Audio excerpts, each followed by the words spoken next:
Once again, once the hook, you get into something, you think One Flew Over the Cuckoo's Nest, it's fairly obvious it's a Rorschach blot, you know, cuckoo, maybe, I don't know. Once again, plastered over old Pelican covers that I'd had reprinted, and then I think from memory, I think I put a scree of plaster over it, alluding to medical conditions, and just, once again, just always playing with things.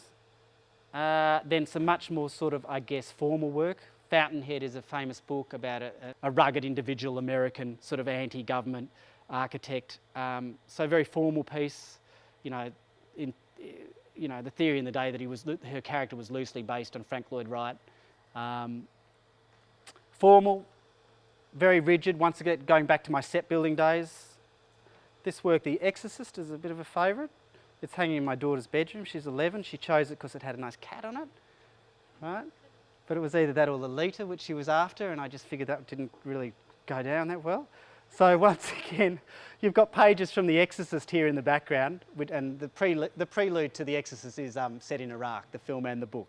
So we have sort of, this is an Iraq storybook that I got from my kids' aftercare centre, mixed in with pages from The Exorcist, some Catholic imagery. You know, it's not necessarily rocket science. If you know the works, they're often very obvious. If you don't know them, it can be all a bit perplexing.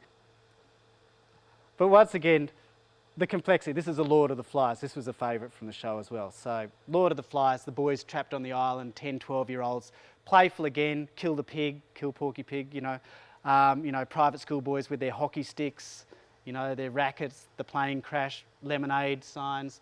I mentioned before graphic design elements creeping in, lots of little rulers, you know, but once again going back, alluding to school.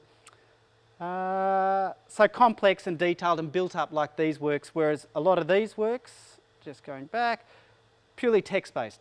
These works, for example, are purely book pages all stuck together with an image painted over the top of it. In this case, it's a crashed car, which comes off an old film poster again, with the cutout, once again, extremely obvious, but Stella from the beer bottles, Stella Artois, screaming out the back of A Streetcar Named Desire. So, you know, a play on the masculinity, the main theme of Streetcar Named Desire, sort of that sort of inarticulate male masculinity, you know, tying it in with the Australian obsession with cars and, you know, road toll. So once again, meaning, I'm hoping it's a lovely image that you just want to hang on your wall, but it's also, if you want to investigate, there's more to it. A recent self-portrait of myself.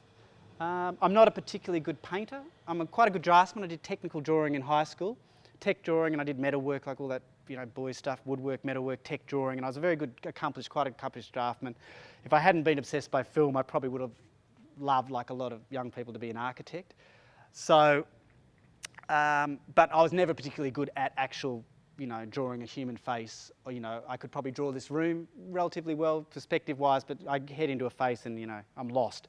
So all my work that involves an image that I need for the artable is an obvious example. It has to be a painting, so I can't build an artwork. I tried once and it didn't even get a look in.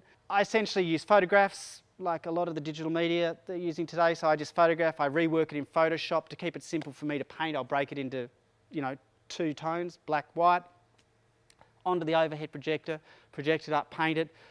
Depending on the level of detail, this one was very quick and easy to do. It came after a show I did last year. I was pretty upset with the fact the show did really badly and miserably. I didn't really want to do art anymore, so it's sort of me spewing up, you know, my dislike of everything at the time. So once again, the title is named after a recent Francis Ford Coppola movie called Youth Without Youth, and I just quite like the idea. It's a lovely term, I think. It's like all of us. As we get older, we still, you know, we're still youthful, but without our exterior youth. So that's just, you know, me tossing up. I also, a bit like Robert Joseph Cornell I mentioned before, not as obsessive as him, but I have drawers and drawers of bits and pieces kept and itemised so that I can drag them out. These are hundreds and hundreds of little Japanese toys that I used to buy as a kid that I came by a few years ago, probably at Reverse Garbage. That was awesome. Oh, okay. Do you think? Thanks. Do you want to say some more? No, these guys need a break.